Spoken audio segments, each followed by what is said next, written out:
Hola, ¿qué tal? ¿Cómo están? Bienvenidos a este nuevo episodio de tu canal Lleva tu negocio a un nivel superior. Estamos muy contentos porque tenemos este tema muy interesante para todo el entorno, todo el ecosistema del emprendimiento, que es las startups unicornio para América Latina, ¿no? Está muy bueno este episodio que les hemos preparado con tanto esfuerzo. Esto es algo realmente importante, pues es a lo que apuntamos distintos emprendedores que nos encontramos en esta situación y apuntamos a encontrarnos directamente en esta lista, ¿no?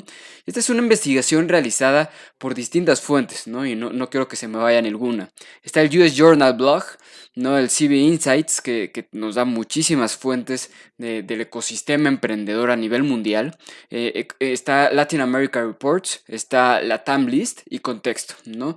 Son distintas fuentes de las cuales hemos extraído mucha carnita para poderles traer este mejor episodio para ustedes. El entorno de las startups realmente es muy amplio, ¿no? Entonces, realmente lo que queremos hacer acá es traerles una introducción como tal a todo este tema de las startups unicornio, qué significa, cuáles son las más prometedoras a nivel Latinoamérica, dónde se encuentran algunas de las más fondeadas, de las más valiosas, ¿no? Entonces va a ser muy interesante todo lo que veamos ahorita. En primer lugar, vamos a platicar qué es esto de un unicornio. Y seguramente si te encuentras inmerso en este tema del ecosistema emprendedor, has escuchado 1000 veces de los unicornios tecnológicos, ¿no? Entonces, lo que nosotros queremos traer para acá es, bueno, en primer lugar, un unicornio. ¿Qué significa? En este tema es un animal mitológico, es un animal fabuloso, pero en el esquema de negocios es algo distinto, ¿no? Básicamente lo que nosotros vemos es una compañía tecnológica que alcanza un valor de los $1000 millones. $1000 millones pueden alcanzar estas compañías tecnológicas llamadas unicornios, ¿no? En cualquiera de sus etapas de lo que representa un levantamiento de capital. Esto es muy interesante, ¿no? No cualquier compañía alcanza una valoración de $1000 millones. O sea, es impresionante. ¿Cuáles son algunas de las características de estos unicornios tecnológicos? Pues bueno, hay varias. En primer lugar, que todas comienzan más o menos un poco antes, un poco después de esta burbuja tecnológica de allá de los años 2000, ¿no? De ahí las importantes Facebook, Google, Airbnb, etcétera, ¿no? Muy bien ubicadas por aquel entonces. Otro punto muy importante es que deben ser escalables.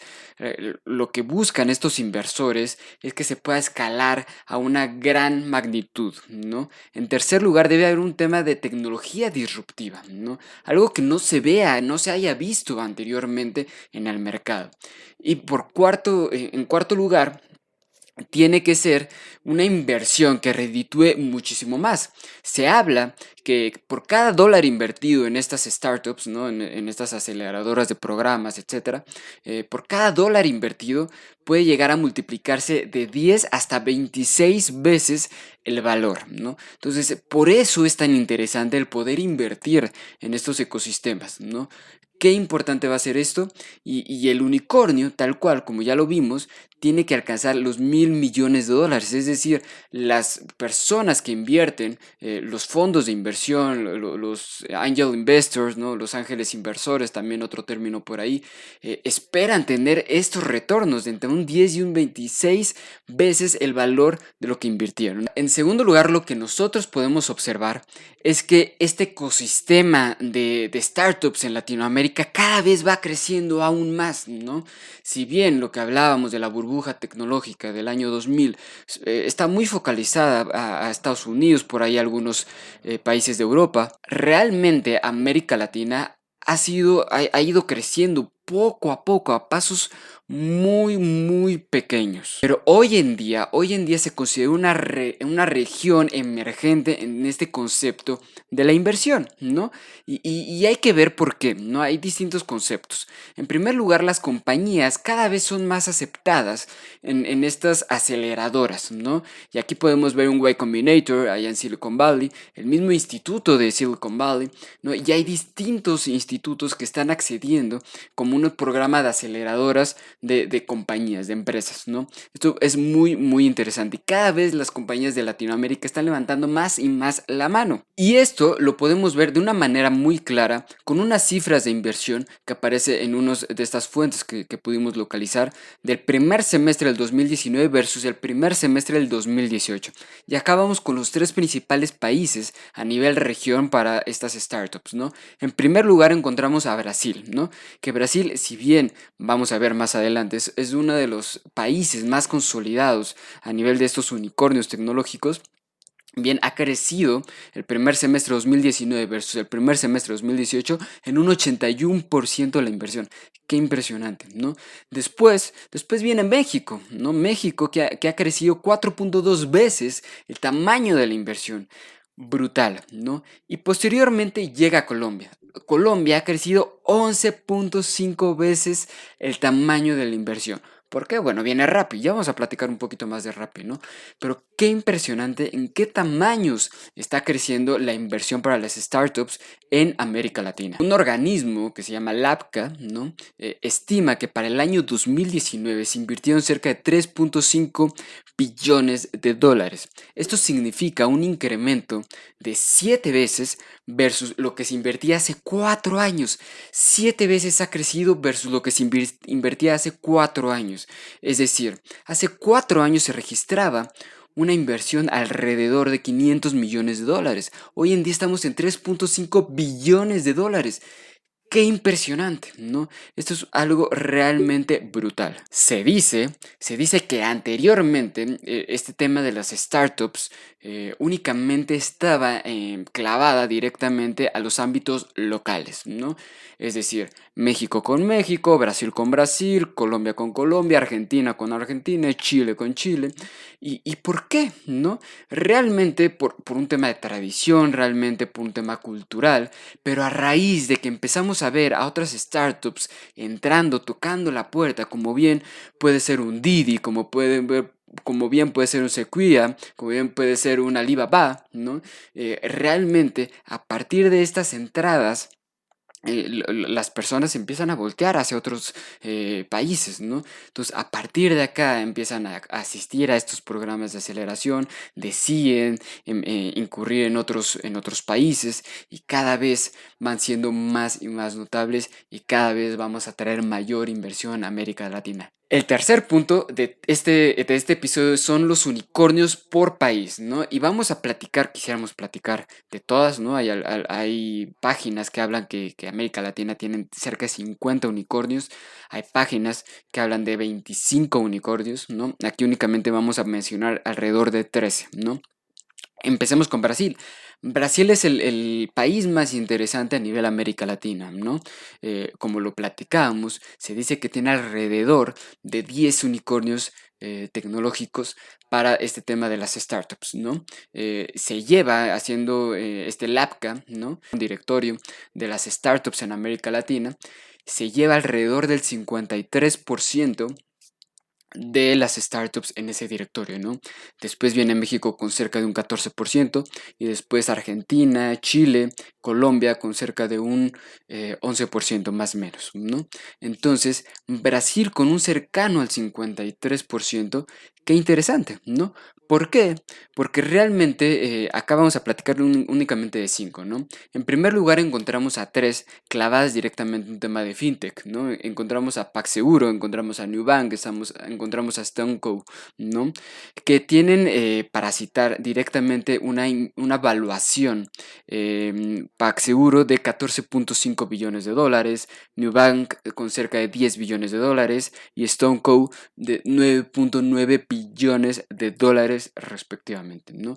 Qué impresionante el nivel que ha traído Brasil como país emergente, no solamente para Brasil, sino para toda la región de América Latina, ¿no? Porque lo que ellos están buscando, obviamente, es cómo poder diversificar, ¿no?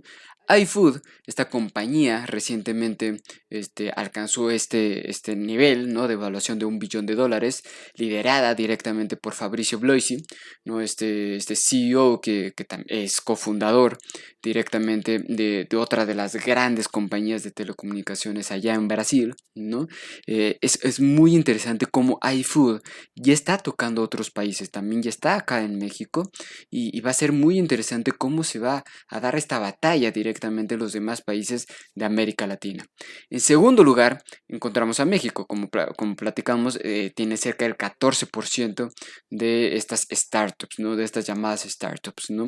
En primer lugar, la más reciente, hay que platicarlo, vamos a platicar no bien de un unicornio tecnológico, pero es un emergente unicornio tecnológico, o así lo han catalogado, ¿no? Que es Clip. Clip es una plataforma directamente para procesamiento de pagos. No sé si son de acá de México, ya lo han de haber identificado muy rápidamente, se inserta directamente al teléfono celular o ya trae sus terminales independientes, desde las chiquitas hasta las grandes, ¿no? Muy interesante esta compañía de Clip. Y hoy en día alcanza una valuación cercana a los $400 millones, ¿no? Se dice que va a ir creciendo todavía más, ¿no? Hay que estar muy, muy atentos a esta compañía de Clip, cómo va a seguir creciendo, ¿no? Y adicional, encontramos a dos unicornios más, ¿no? Los dos clavados directamente en temas de soluciones de IT, de tecnologías de la información. La primera es Softec y la segunda es Kio Networks, ¿no? Ambas se encuentran en distintos países, ¿no? Softec, muy clavado directamente al tema nearshore, ¿no? Esta compañía cofundada también por ahí por Blanca Treviño, ¿no? Una mujer ejemplar, ¿no? Y Kio Networks, muy clavado al tema de data centers, ¿no? Pero ambos, ¿no? Muy, muy interesante cómo han llevado, ¿no? El nombre no solo de México, sino de esta solución a distintas partes, a distintas regiones del mundo, a distintos continentes. Muy interesante. Se dice que ambas alcanzan una evaluación de más del $1 billón. Muy, muy interesante lo que va a suceder con estas compañías, ¿no? En tercer lugar llega Rappi, ¿no? Rappi, clavado en Colombia, ¿no? Volteó todos los reflectores de las inversoras a Colombia, ¿no? Y ha incrementado la inversión en Colombia como tal, ¿no? A partir de Rappi. Rappi se dice que hoy en día tiene una evaluación cercana a los $3.5 billones. $3.5 billones. Qué impresionante, ¿no? Entonces, Rappi, esta compañía de delivery, ¿no? En sí, vemos muchas compañías de cuarto de la última milla, ¿no? Donde es lo más interesante. ¿Por qué? Porque ahí el mercado está creciendo y creciendo y creciendo. Y hoy en día, como los hábitos van a cambiar más, estas compañías se han fortalecido todavía más. Va a ser muy, muy bueno cómo va a poderle competir a nivel mundial a las más grandes, ¿no? Rappi está marcando la pauta en muchos sentidos y hay que estar muy atentos a cómo sigue evolucionando esta evaluación de Rappi. En cuarto lugar encontramos a Argentina. Y Argentina tiene distintos unicornios, ¿no? Pero vamos a platicar únicamente de dos. En primer lugar, Mercado Libre, ¿no? Mercado Libre, esta plataforma no es nueva, ¿no?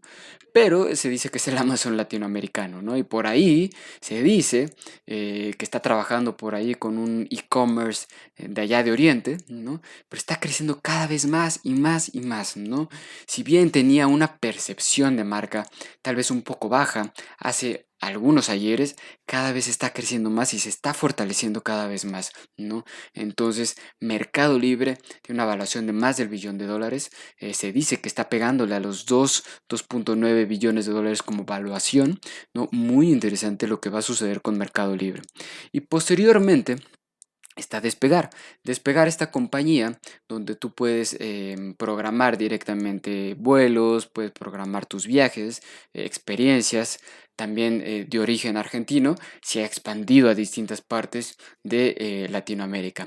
Y por último, como país encontramos a Chile. Chile es muy interesante también porque tiene dos, ¿no? En primer lugar encontramos a Crystal Lagoons. Crystal Lagoons es una compañía que ha participado en más de 60 países, son lagunas artificiales como tal, y es muy, muy impresionante lo que ha alcanzado Crystal Lagoons, ¿no? Este es el primer unicornio catalogado directamente en China, se dice, ¿no? Y en segundo lugar encontramos algo muy reciente, muy caliente, que es la compañía de Corner Shop.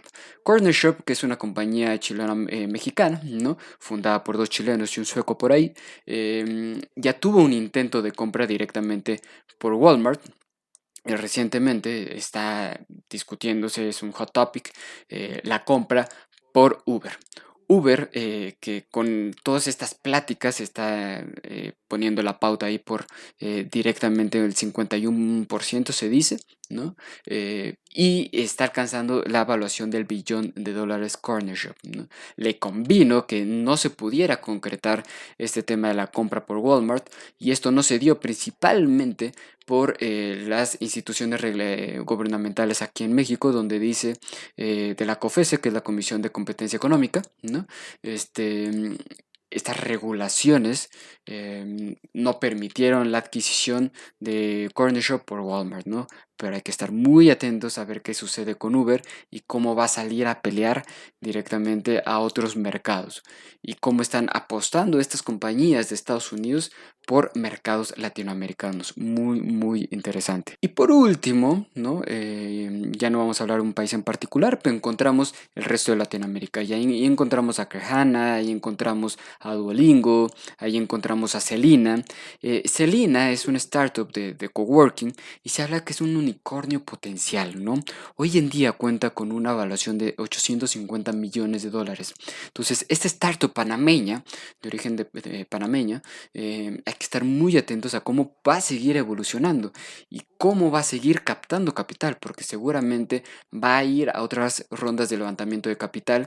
Entonces, Celina, hay que estar muy, muy atentos a cómo va a seguir evolucionando. Y en cuarto lugar de este episodio vamos a encontrar qué retos encuentran estas startups y este ecosistema de startup hacia adelante. En primer lugar, y no me gusta platicar mucho de ello, es el tema gubernamental. ¿Por qué no me gusta platicar de ello? Porque al final, en lo personal, en batería, creemos mucho en cómo tú tienes que hacerte responsable de lo que tienes en las manos, ¿no?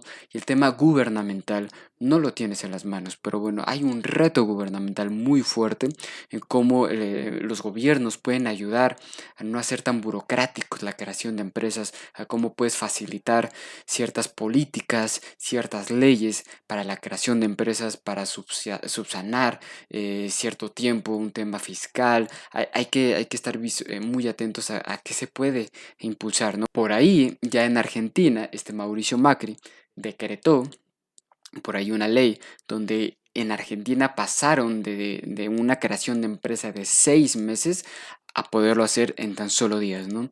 Hay que ver hacia el resto de Latinoamérica qué tan complicado es, ¿no? No es nada fácil, ¿no? Pero realmente hay que ver cómo se puede evolucionar por ese lado. Volteando a ver a otros dos retos, encontramos a la creación de startups por las mujeres. Es impresionante cómo hay muy pocas startups creadas por mujeres. Recientemente nosotros publicamos por ahí a Melanie Perkins, esta cofundadora de Canva, este software de diseño en red, ¿no? Muy interesante y es de las cofundadoras, ¿no? En un tema de startup tecnológico que alcanzan esta evaluación de más del $1 billón con Canva, más importantes. Pero cómo hacia atrás, no solamente en Estados Unidos, en el resto del mundo, pero sobre todo en Latinoamérica, podemos impulsar a que las mujeres sigan emprendiendo aún más sus propias startups. Va a ser muy, muy importante. Vamos a encontrar qué nos falta a nosotros, ¿no? ¿Qué nos hace falta para atrevernos a dar ese siguiente paso? ¿Cómo podemos empezar a tocar las puertas de distintas aceleradoras, de distintos inversionistas, crowdfunding, para poder llegar a ese gran nivel del $1 billón? Entonces, mucho trabajo, queda para los que ambicionamos en algún momento llegar a esta categoría. Hay mucho trabajo de frente y allí estamos, para eso estamos, ¿no? Para eso existimos. Entonces, pues bueno, eso es todo por este episodio. Estamos muy contentos con este episodio. Esperemos que les haya encantado igual que a nosotros, ¿no? Entonces, ya saben, coméntenos, compartan, suscríbanse y recomiéndenos a alguien que crean que le pueda ayudar a este canal. Muchísimas gracias por su tiempo y nos vemos en el siguiente episodio. Hasta luego.